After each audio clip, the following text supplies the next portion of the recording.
psychic questions and answers, right? I started this lecture about maybe even 20 years ago now.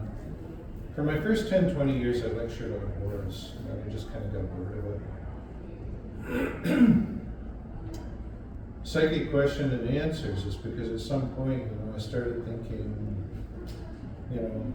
who really cares what I know about? You know what I mean? I'm here because I'm interested in what you want to know about, right? So that, hey, questions and answers. Let's see what people want to know about. That's your opportunity to ask me anything. Everybody's curious. Some people, they don't have a lot of people they can talk to about stuff, different. Maybe things like how do tarot cards work,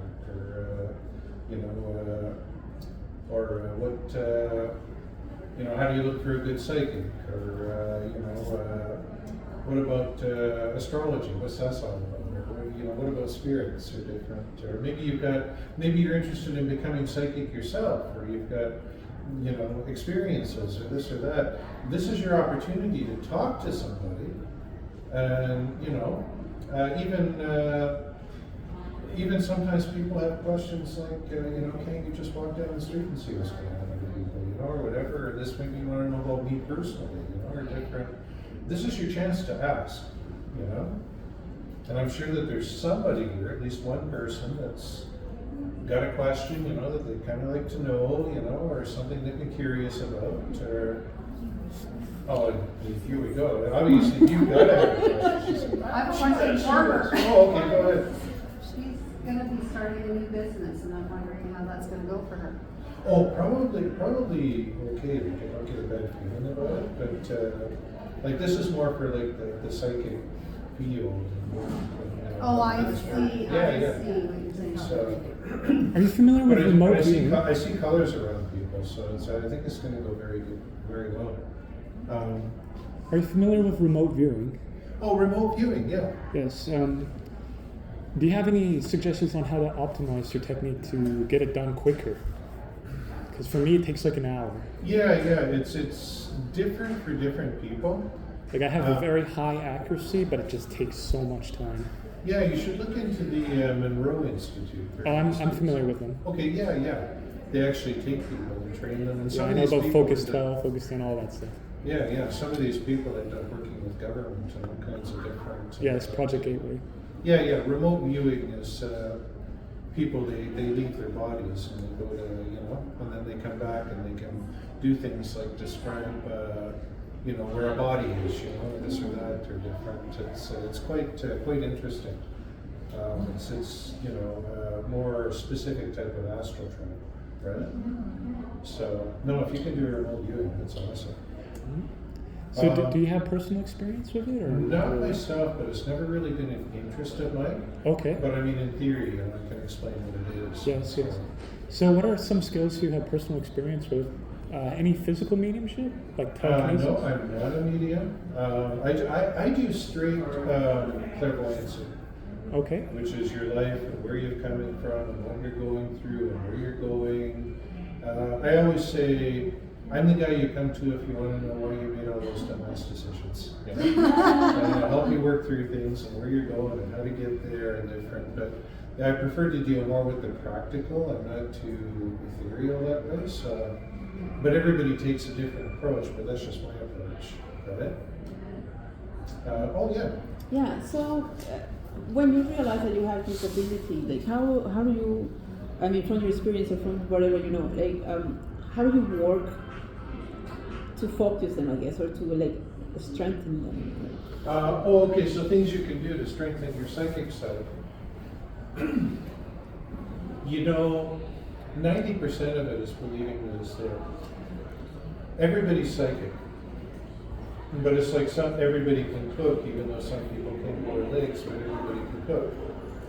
So it has to be a passion. It has to be an interest. You have to believe that you can do it. And, some people go more toward the sciences. Some people go more toward the ethereal stuff. Some people go more toward. There's really The only way to strengthen it is practice, like anything else.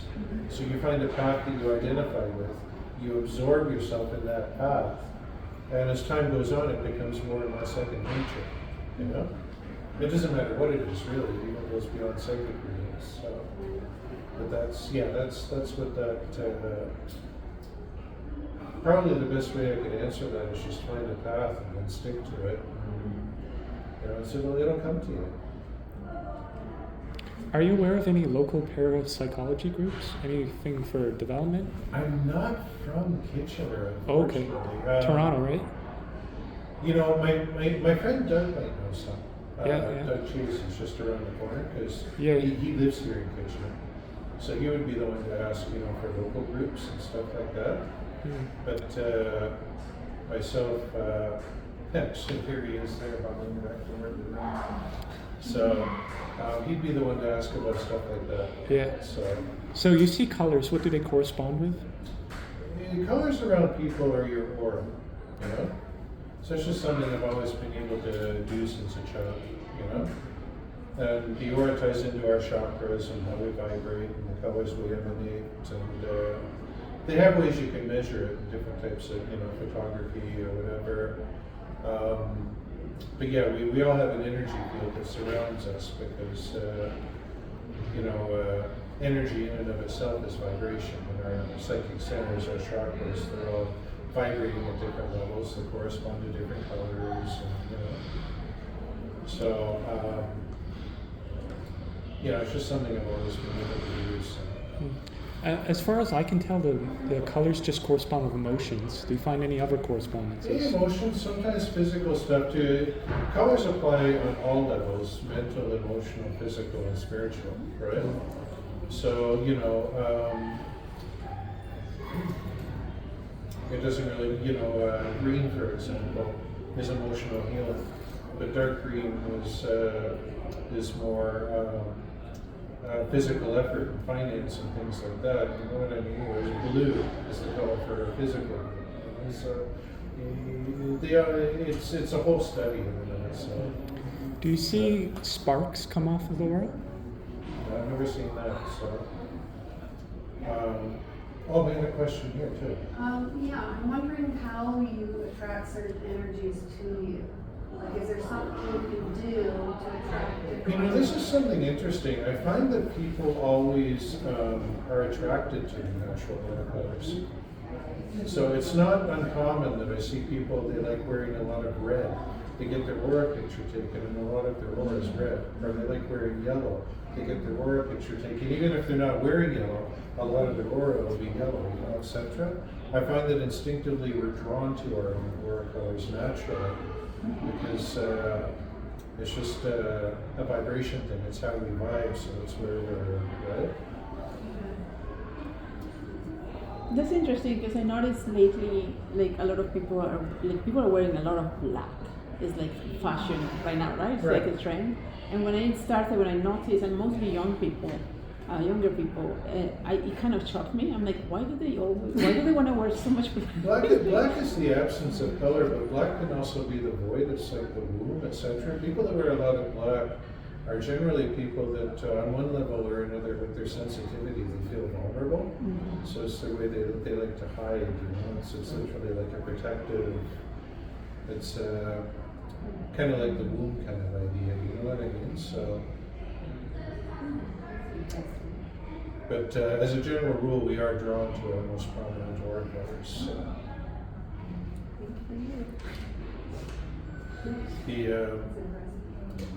Anybody else, any questions? The color perception for you, is it constant or do you shift in and out of clairvoyance? Like you can view it without the When I'm doing a reading, I'm in my right brain, which is all your intuitive, creative, etc. Right now I'm using my left brain, that's your communication. Right now I'm a psychic as a wet soap dish, because I'm focused more on communicating, etc. I literally have to go into like a waking trance, which is like the right brain. Anybody that's seen me read, they see me and just sit there, and sometimes even my head's all over the place. You know, and I don't even know where I've gone, but I know what's coming through and what I want to say, and you know. So. Yeah. It's it's like a high without having to buy the drugs, you know. So. If you wore a certain color, would that impact your aura? Does it work the other way around? Like I know you.